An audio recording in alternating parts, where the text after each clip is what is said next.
My husband is an extremely religious and traditional guy, and he's not a fan of couples introducing each other to the family unless they're ready to get married, so he only met my family for the first time after our engagement, and that's when I met his.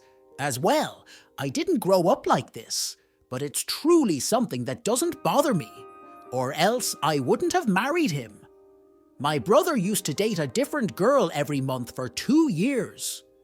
Straight, my husband didn't mind about my brother's dating life, but he'd flip out if anyone even thought of allowing my brother to let any of his flings visit family gatherings. My brother wasn't planning to, but he got mad over how heated my husband was over this and told me over and over that who he chooses to bring over to family events is none of my husband's business for the past 1.5 years. My brother has been dating this girl, and they're pretty serious. I've met her, so, as my husband, she seems like a very nice and sweet person. They've also expressed how they may get engaged soon. The drama had started during the Christmas holidays. My husband and I told my parents that if they host Christmas in their house, they better notify my brother that his girlfriend isn't invited. My parents were mad. We requested that called us unreasonable, but ended up following through. My brother wasn't too pleased, and he was mad that we didn't include his girlfriend on Christmas Day. I reminded him that she will be allowed to come once they make it official, and it's not personal against her. But he was still mad, and he said this was the last time this would happen last week. And was my mom's birthday. And due to the fact she spent her birthday alone with my dad for 2 years. Straight, she wanted to do something special this year and host a nice party before the party. My husband reminded my mom of the no girlfriend rule. My mom flipped out at him, and so did my dad, and they told us we're being extreme with this, and they have no right to dictate who enters their house in family events, and that my brother's girlfriend will tag along whenever she wants, whether we like it or not. My brother came to the party with his girlfriend, and he acted like a champion for defeating my husband on this one. My husband was mad the entire night and wouldn't speak to a soul before we left. He only told my brother, "You must feel proud for acting like a witch." My entire family who was invited to my mom's party was calling us idiots for having this rule in the first place. I'm just supporting my husband. So am I the idiot? My word, who do you and your husband think you are? Of course you're the idiot, both of you. If something offends your husband, he should be the one staying away, not dictating who can and can't go to family gatherings. And then your husband has the absolute nerve to call your brother names. What the actual, if I were a member of your family, I would stop inviting you and your husband to any party regardless of who else was going. That's exactly right, Opie. If you had a small and intimate dinner party at your own house, the guest list might be more restricted, but this is a party for your mom in her house. And she's expressed that she wants the girlfriend to be there. It's none of your husband's, all yours business who your brother brings along if your husband doesn't like it.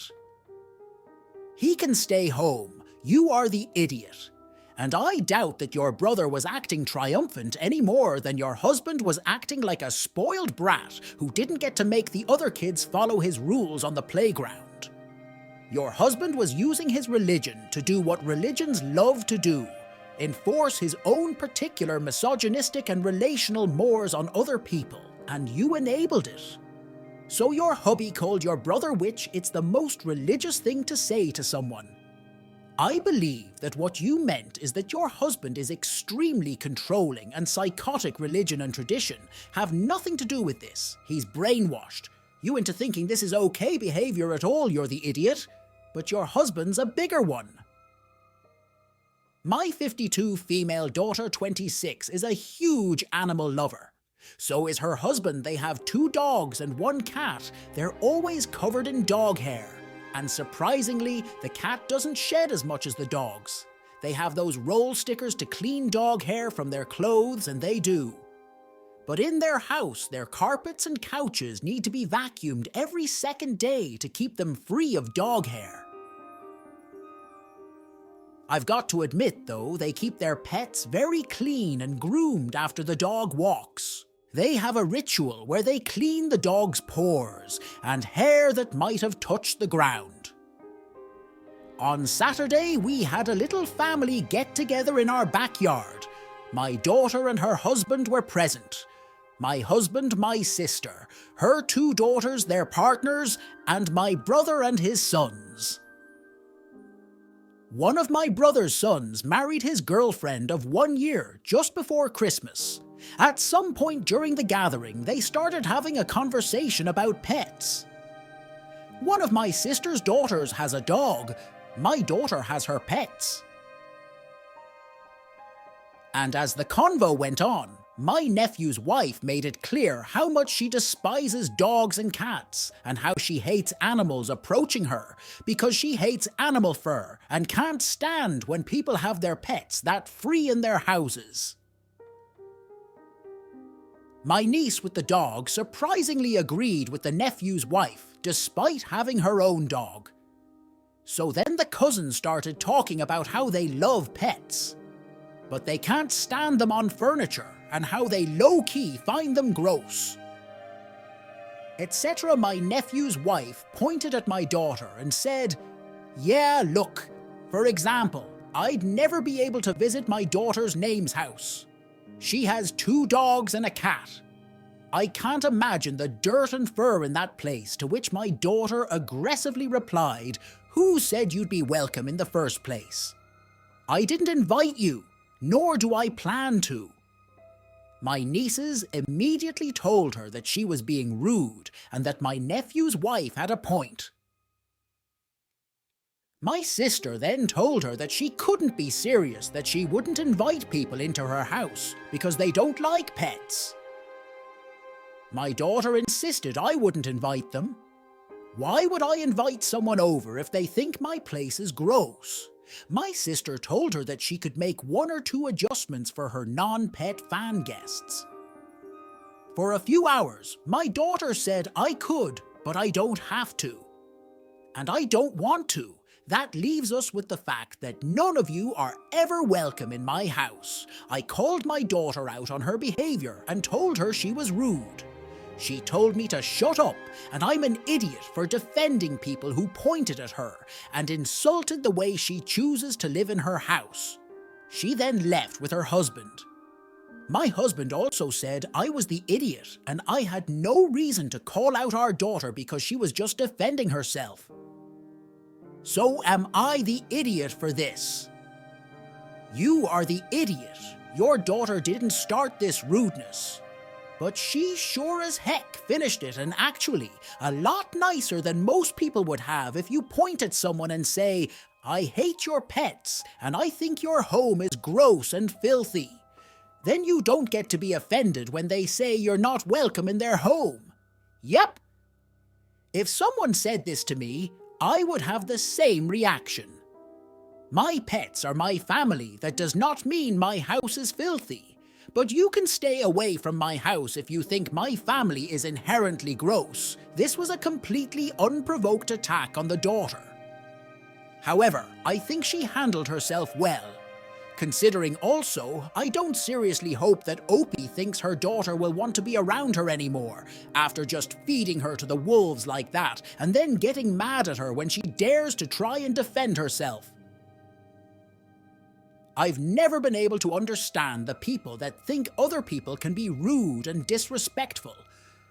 And you're just supposed to absorb that crap like SpongeBob SquarePants. No standing up for yourself. Just stare blankly into the middle distance. It's such a terrible way to love your life. You are the idiot. Your nephew's wife, a family newcomer with an attitude problem, and your sister and nieces. Apparently, the crap stirrers in your crew were attacking your child in front of you, maliciously slandering her rather than defend her. You dogpiled on her with them. You even admit your daughter goes out of her way to keep her dogs groomed and her house vacuumed, and that's still not enough to keep her from being berated on all fronts at a family barbecue, completely out of the blue, just because nephew's new wifey hates animals. And if I was your daughter, I wouldn't invite any of you over to my house. Opie, do you like your daughter, or are you just offended? She's not squirting out people pops. You are the idiot. Please call your daughter and apologize before you lose her. I got pregnant with my son, Julius, 28. About a month after my 18th birthday, I tried to do my best for him, and he got into a good engineering school. But at 19, he got his then girlfriend, Isa, pregnant, and they had Annabella together. I've been the one who has mostly raised her, and I have full custody. Her mother, Isa, got deported to her home country, but they spend July together and FaceTime every night after graduation.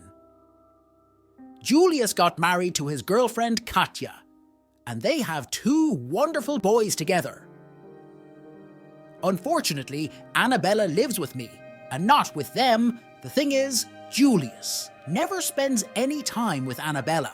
He doesn't even call say goodnight, but she loves him so much. So it's like once a month he'll show up with a box full of toys. Spend a day with her and then go back to his family. It hurts her so much that he doesn't spend time with her, because he's her hero.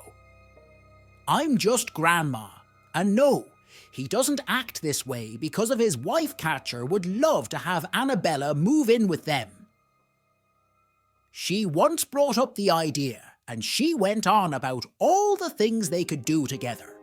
She would love to be her stepmom, calls a princess sweetie, and so many nice nicknames. The only reason they haven't is that Julius has said she should stay with me a few days ago.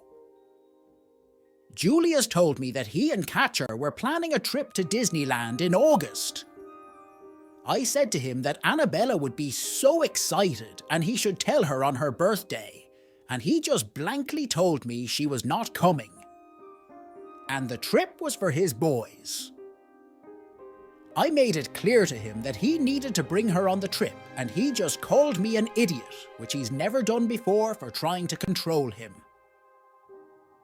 I admit that I was a bit controlling in my reaction, but I don't think I went that far. Am I the idiot? So he just pawned his child off on you for eternity. Does he send you child support? Does he make any actual effort to be a father to his daughter? Not the idiot for your question, but you should sue him for child support and make custody arrangements for him to take his daughter legally. It's not going to be too much longer before his daughter realizes her dad wants nothing to do with her, and she's gonna grow resentful.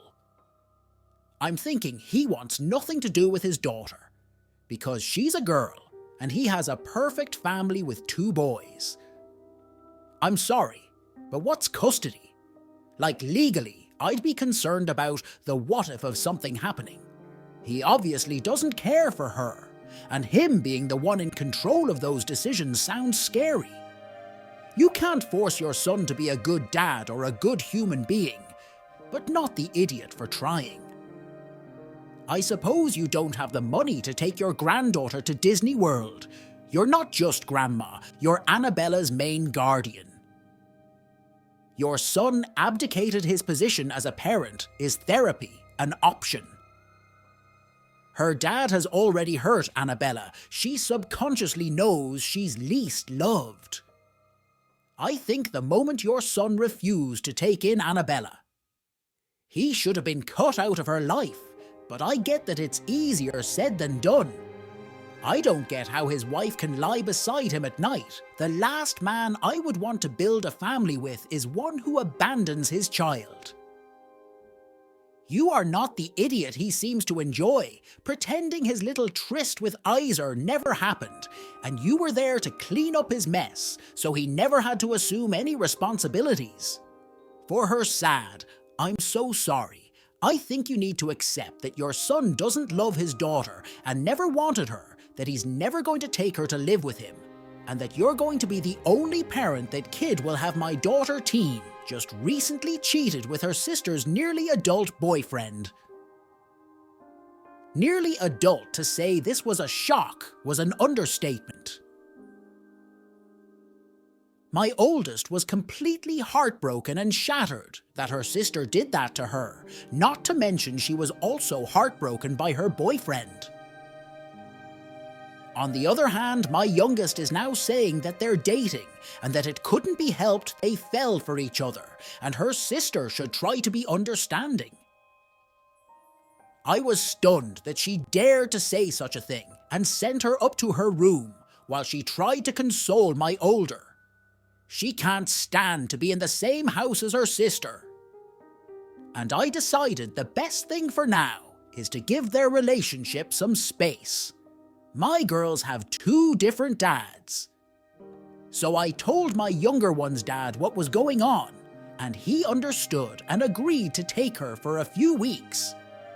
My mom, however, has been giving me a lot of crap for what happened. She says that this is not the way to handle the situation. And I'm going to make my daughter think I don't love her as much as her sister.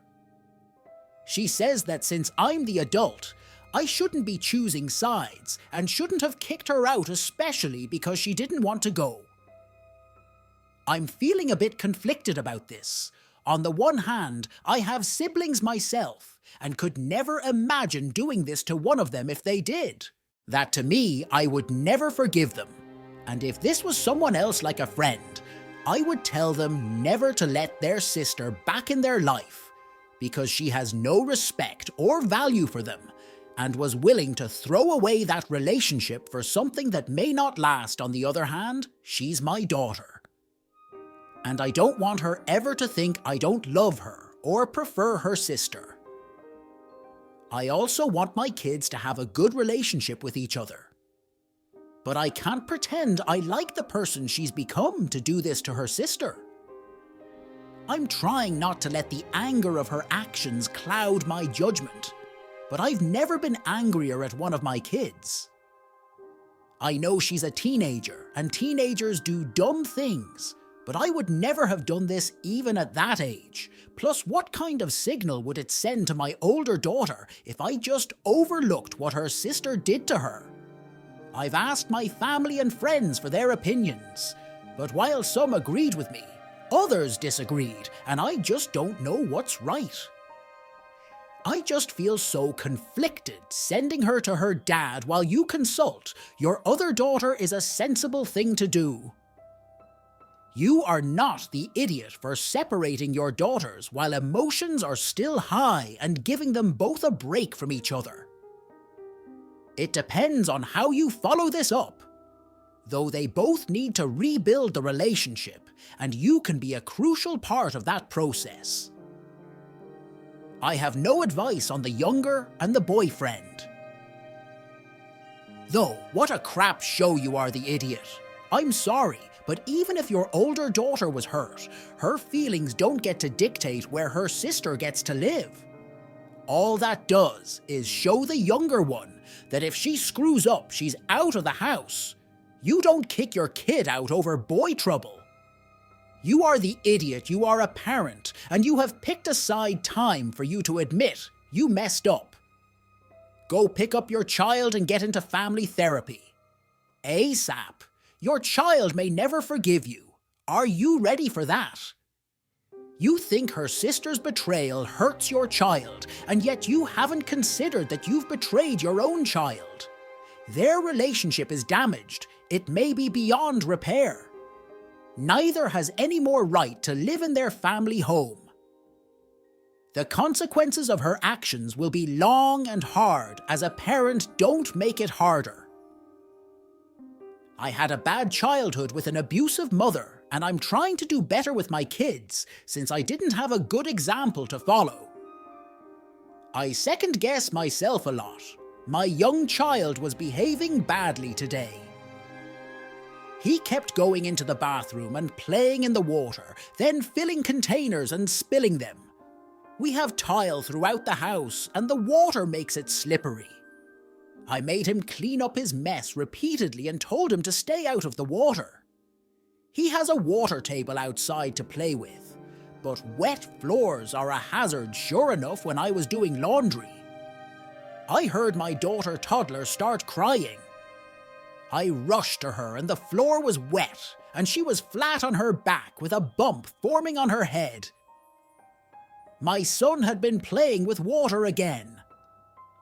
The second I turned my back, I put him in his room for time out, and after I told him he needed to hug his sister and tell her he was sorry because it was his fault that she got hurt. I told him that I'd warned him that someone could slip and fall and he didn't listen to me. So his sister was hurt after he apologized.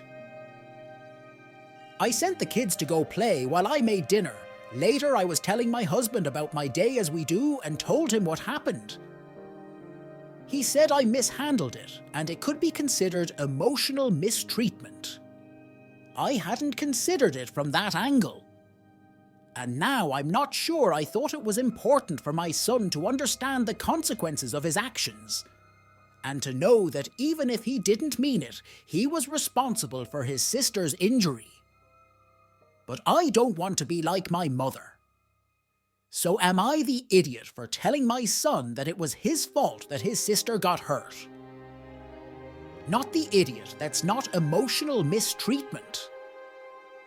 You're just correcting your son because his sister did get her because of him. You're just teaching him that actions have consequences. I'm curious, though, how the husband would have reacted had it been the other way around, and the son had been hurt due to the sister's misbehavior.